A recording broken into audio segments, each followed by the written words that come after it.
Good morning, my dear students. Today we will discuss about the scope of managerial economics. The scope of managerial economics is very wide. It covers all those economic theories which are helpful to find out solutions to business problems. So the following aspects of general fall under managerial economics. So generally, these are the scope of managerial economics. We can discuss one by one. The first scope of managerial economics is demand analysis and forecasting. I will just read out the explanation and give you the explanation in Malayalam. Okay. Goods are produced to be sold in the market. The volume of production depends upon demand. Therefore, the management analyzes demand and takes decisions on the basis of this analysis. For analyzing demand, the management applies demand theory. The demand theory explains the consumer's behavior. The knowledge of demand theory can also be helpful for forecasting future demand. Demand forecasting is essential for business planning. So managerial എക്കണോമിക്സിൻ്റെ ആദ്യത്തെ scope എന്ന് പറയുന്നത് demand analysis and forecasting. Scope പറഞ്ഞാൽ എന്താ ഉദ്ദേശിക്കുന്നത്? Managerial economics എവിടെയൊക്കെ apply ചെയ്യാം, അല്ലെങ്കിൽ മാനേജീരിയൽ എക്കണോമിക്സിൻ്റെ ഗുണങ്ങൾ എന്തൊക്കെയാണ്, ഏതൊക്കെ ബിസിനസ് സെഗ്മെൻറ്റ്സിൽ മാനേജീരിയൽ എക്കണോമിക്സ് നമുക്ക് ഉപയോഗപ്രദമാക്കാം, അതാണ് പറയുന്നത് സ്കോപ്പ് കൊണ്ട്. ഓക്കെ, അപ്പോൾ അതിലത്തെ ആദ്യത്തെ സ്കോപ്പായി പറയുന്നുണ്ട് demand analysis and forecasting. Demand analyse ചെയ്യാനും എത്രത്തോളം ഡിമാൻഡ് ഫ്യൂച്ചറിൽ വരും എന്ന് ഫോർകാസ്റ്റ് ചെയ്യാനുമാണ് ആദ്യത്തെ സ്കോപ്പായിട്ട് മാനേജീരിയൽ എക്കണോമിക്സിനെ കാണുന്നത്. ഓക്കെ, അതിൽ പറയുന്നുണ്ട് സാധാരണഗതിയിൽ goods are produce to be sold in the market. Goods produce ചെയ്യുന്നത് എന്തിനു വേണ്ടിയിട്ടാണ്? മാർക്കറ്റിൽ വിൽക്കാൻ വേണ്ടിയിട്ടാണ്. The volume of production depend upon demand. അപ്പോൾ നമുക്ക് വിൽക്കാൻ ഒരുപാട് പ്രോഡക്ട്സ് വേണം, മാർക്കറ്റിൽ വിൽക്കാൻ ഒരുപാട് പ്രോഡക്ട്സ് പ്രൊഡ്യൂസ് ചെയ്യണം. അപ്പോൾ എന്തിൻ്റെ ബേസിലാണ് നമുക്ക് പ്രോഡക്ട്സ് പ്രൊഡ്യൂസ് ചെയ്യാൻ പറ്റുക? മാർക്കറ്റിൽ എത്ര ആൾക്കാർ ആ പ്രോഡക്റ്റ് ഡിമാൻഡ് ചെയ്യുന്നുണ്ട് എന്ന് അനുസരിച്ച് മാത്രമേ നമുക്ക് പ്രൊഡക്ഷൻ്റെ വോളിയം കൂട്ടാനും കുറയ്ക്കാനും പറ്റുള്ളൂ. Therefore, the management analyzes demand and takes decisions on the basis of this analysis. അപ്പോൾ എന്ത് ചെയ്യണം? നമ്മൾ എന്താണ് ഇന്ന് മാർക്കറ്റിലെ അവൈലബിൾ ആയിട്ടുള്ള ഡിമാൻഡ് എന്താണ് അത് അനലൈസ് ചെയ്യണം. ആദ്യം അനലൈസ് ചെയ്ത് നമ്മൾ പ്രൊഡ്യൂസ് ചെയ്യാൻ ഉദ്ദേശിക്കുന്ന പ്രോഡക്റ്റിന് ആൾക്കാർ ഡിമാൻഡ് ഉണ്ടെന്ന് അറിഞ്ഞാൽ മാത്രമേ നമുക്ക് പ്രൊഡക്ഷനിലേക്ക് കടക്കാൻ പറ്റുള്ളൂ, അല്ലേ? For analysing demand the management applies demand theory. അപ്പോൾ ഈ ഡിമാൻഡ് കാൽക്കുലേറ്റ് ചെയ്യാൻ വേണ്ടി, നിലവിലെ മാർക്കറ്റിലെ ഡിമാൻഡ് എത്രയാണെന്ന് കാൽക്കുലേറ്റ് ചെയ്യാൻ വേണ്ടിയിട്ട് ആ ഓരോ ബിസിനസ് മാനേജ്മെൻറ്റും അപ്ലൈ ചെയ്യുന്ന തിയറി എന്ന് പറഞ്ഞാൽ എന്താണ്? ഡിമാൻഡ് തിയറിയാണ്. ഡിമാൻഡ് തിയറി എന്താണ് അത് പഠിച്ച് മനസ്സിലാക്കി കറണ്ടായി നമ്മുടെ മാർക്കറ്റിലെ ഡിമാൻഡ് എത്രയാണെന്നുള്ളത് പഠിക്കും. അതിനനുസരിച്ച് പ്രൊഡക്ഷൻ നടത്തുകയുള്ളൂ. The demand theory explains the consumer behaviour. അപ്പോൾ ഈ ഡിമാൻഡ് തിയറി മെയിൻലി കോൺസെൻട്രേറ്റ് ചെയ്യുന്നത് എന്താണ്? ഈ കൺസ്യൂമേഴ്സിൻ്റെ ബിഹേവിയറാണ്. കൺസ്യൂമേഴ്സിൻ്റെ ബിഹേവിയർ പറഞ്ഞാൽ ആളുകൾ ഓരോ സമയത്തും എന്ത് വാങ്ങാൻ ആഗ്രഹിക്കുന്നു എന്നുള്ളത് നമുക്ക് മുൻകൂട്ടി കണ്ടാൽ മാത്രമേ ഡിമാൻഡ് ഫോർകാസ്റ്റ് ചെയ്യാൻ പറ്റുള്ളൂ, അല്ലേ? അപ്പോൾ ആളുകളുടെ ആളുകൾ ഇൻ ദ സെൻസ് ദാറ്റ് നമ്മുടെ പ്രോഡക്റ്റ് കൺസ്യൂം ചെയ്യുന്ന കൺസ്യൂമേഴ്സിൻ്റെ ബിഹേവിയർ എന്താണെന്ന് പഠിക്കണം. ഓക്കെ, അപ്പോൾ അത് ഏതിലൂടെ നമുക്ക് പഠിക്കാൻ പറ്റും? ഈ ഡിമാൻഡ് തിയറിയിലൂടെ നമുക്ക് പഠിക്കാൻ പറ്റും. The knowledge of demand theory can also be helpful for forecasting future. അപ്പോൾ ഇതെന്താണ്?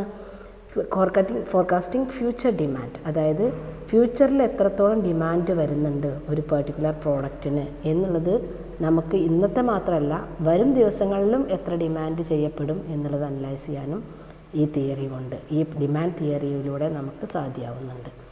Demand forecasting is essential for business planning. ഒരു ബിസിനസ് പ്ലാൻ ചെയ്യാൻ ഡിമാൻഡ് ഫോർകാസ്റ്റ് ചെയ്യണം. ഓക്കെ, അപ്പോൾ മാനേജീരിയൽ എക്കണോമിക്സിൽ പഠിക്കുന്ന ഒരു സെഗ്മെൻറ്റാണ് demand analysis, demand theory. Okay, അപ്പോൾ ആ മാനേജീരിയൽ എക്കണോമിക്സിൽ ഡിമാൻഡ് തിയറിയെക്കുറിച്ച് പഠിക്കുക കാരണം നമുക്ക് ബിസിനസ്സിൽ എന്ത് ചെയ്യാം?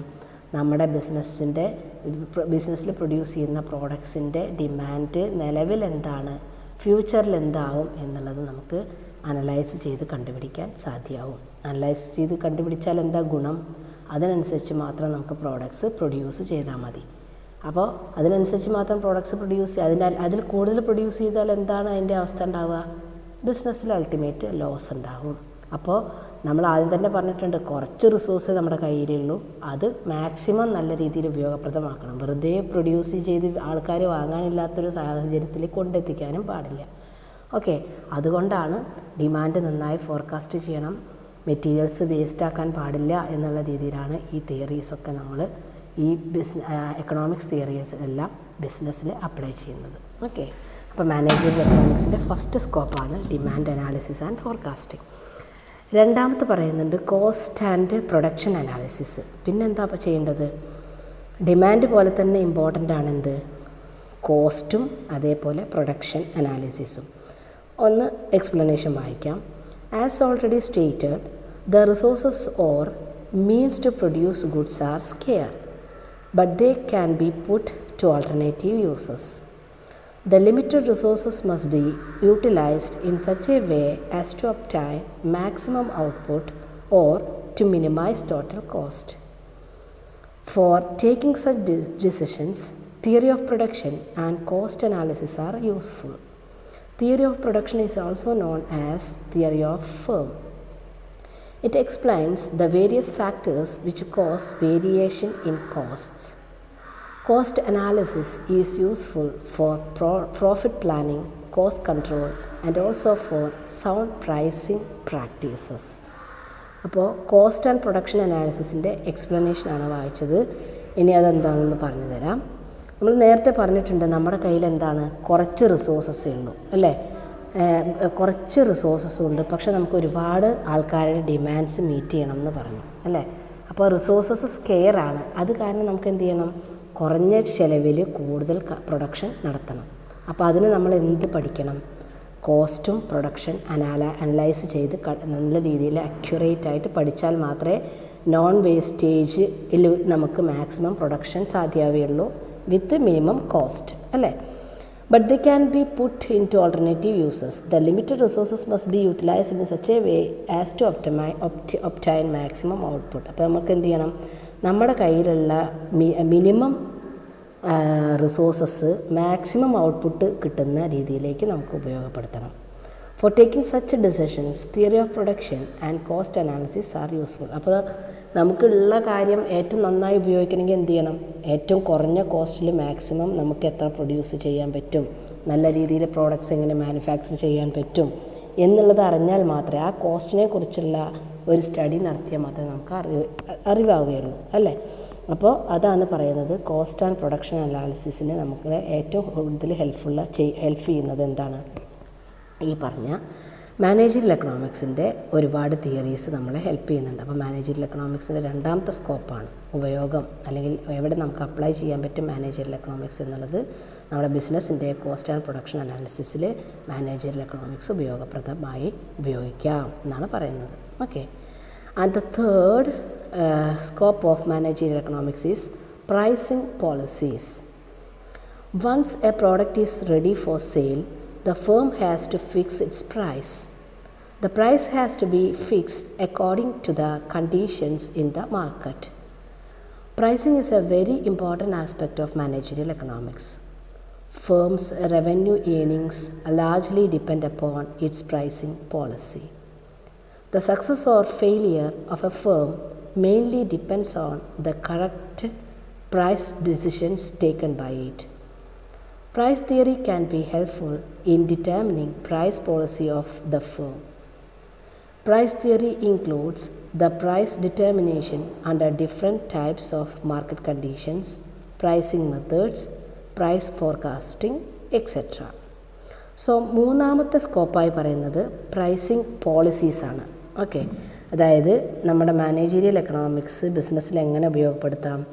നമ്മുടെ പ്രോഡക്റ്റിൻ്റെ അക്യുറേറ്റ് ആയിട്ടുള്ള പ്രൈസിങ് പോളിസീസ് ഡിറ്റർമിൻ ചെയ്യാൻ വേണ്ടിയിട്ട് ഉപയോഗപ്പെടുത്താം.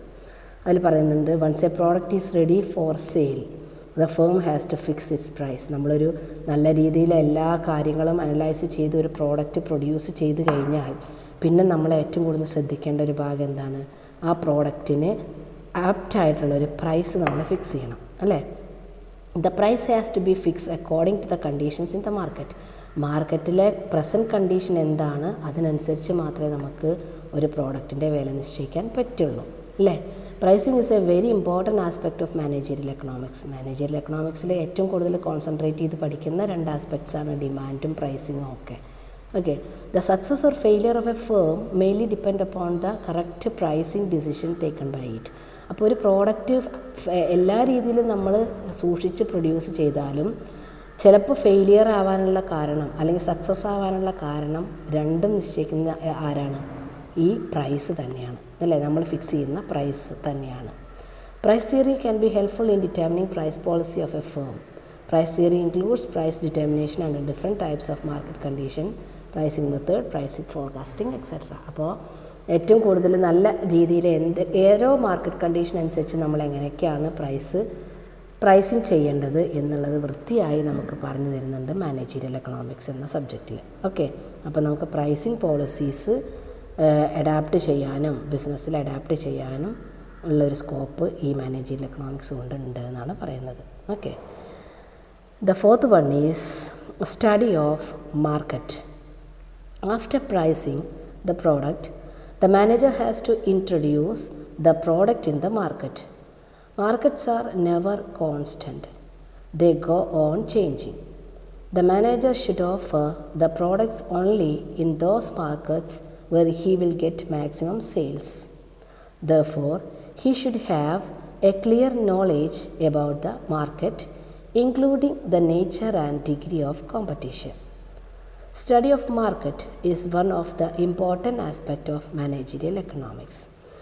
അപ്പോൾ 4ാമത്തെ സ്കോപ്പ് പറയുന്നുണ്ട് എന്താണ്, മാർക്കറ്റ് സ്റ്റഡി നടത്താൻ നമുക്ക് ഈ മാനേജറിയൽ എക്കണോമിക്സിന് ഉപയോഗപ്രദമാണ് ബിസിനസ്സിൽ. ഓക്കെ, അല്ലെങ്കിൽ ഉപയോഗപ്പെടുത്താം എന്നാണ് പറയുന്നത്. അതിൽ പറയുന്നുണ്ട് ഒരു പ്രോഡക്റ്റിൻ്റെ പ്രൈസിങ് കഴിഞ്ഞതിന് ശേഷം the manager has to introduce the product in the market. നമ്മൾ പ്രൈസിങ് കഴിഞ്ഞതിന് ശേഷം നമുക്ക് ആ പ്രോഡക്റ്റ് എന്ത് ചെയ്യേണ്ടി വരും, മാർക്കറ്റിൽ ഇൻട്രൊഡ്യൂസ് ചെയ്യണം. Market R never constant. നമുക്കറിയാം ഓരോ ദിവസത്തെ മാർക്കറ്റ് കണ്ടീഷൻ വ്യത്യാസമുണ്ട്. ഇന്നത്തെ മാർക്കറ്റ് കണ്ടീഷൻ ആയിരിക്കില്ല നാളത്തെ market condition. Okay, they go on changing. ഈ മാർക്കറ്റ് കണ്ടീഷൻ എന്താണ്, ഒരു ദിവസം അല്ലെങ്കിൽ വേറൊരു ദിവസം ചേഞ്ച് ചെയ്തുകൊണ്ടേയിരിക്കും. The manager should offer the product only in those markets where he will get maximum sales. അപ്പോൾ നമുക്ക് എന്ത് ചെയ്യണം, നമ്മുടെ പ്രോഡക്റ്റ് ഒരുവിധം നല്ല രീതിയിൽ സെയിൽസ് നടക്കുന്ന മാർക്കറ്റിൽ മാത്രമേ നമ്മൾ പ്രോഡക്റ്റ് ഇൻട്രൊഡ്യൂസ് ചെയ്യാൻ പറ്റുള്ളൂ അല്ലേ. Therefore he should have A clear knowledge about the market. അപ്പോൾ എപ്പോഴും നമ്മുടെ ബിസിനസ്മാന് നമ്മുടെ പ്രോഡക്റ്റ് ലോഞ്ച് ചെയ്യുന്ന മാർക്കറ്റിനെ കുറിച്ച് ക്ലിയർ ആയിട്ടുള്ളൊരു ഐഡിയ വേണം അല്ലേ. എന്താണ് അവിടുത്തെ ഒരു കോമ്പറ്റീഷൻ, എന്താണ് അവിടുത്തെ ആൾക്കാരുടെ നേച്ചർ എങ്ങനെയാണ്, ഓക്കെ, അല്ലെങ്കിൽ അവിടുത്തെ ഒരു കോമ്പറ്റീഷൻ്റെ നേച്ചർ എങ്ങനെയാണ്, ഇതൊക്കെ നമ്മുടെ ബിസിനസ്മാൻ അറിഞ്ഞിരിക്കണം. ഓക്കെ, അപ്പോൾ study of market is one of the important aspect of managerial economics. അപ്പോൾ മാനേജറിയൽ എക്കണോമിക്സ് എന്ന സബ്ജക്റ്റിൽ മാർക്കറ്റ് സ്റ്റഡിയെ കുറിച്ചിട്ടുള്ള ഒരു ഡീറ്റെയിൽഡ് ആയിട്ടുള്ള ഇൻഫർമേഷൻ നമുക്ക് തരുന്നുണ്ട്. സോ മാനേജറിയൽ എക്കണോമിക്സിൽ ബിസിനസ്സിൽ നമുക്ക് ഉപയോഗിക്കാം ഈ managerial economics.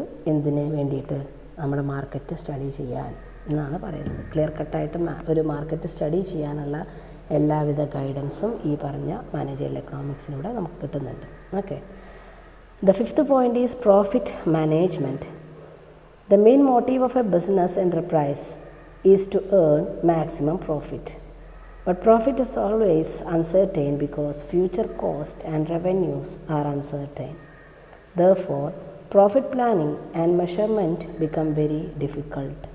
However, profit theory will guide in the measurement and management of profit to a large extent. അപ്പോൾ പറയുന്നുണ്ട് നെക്സ്റ്റ് സ്കോപ്പ് എന്ന് പറയുന്നത് പ്രോഫിറ്റ് മാനേജ്മെൻറ്റിലാണ്.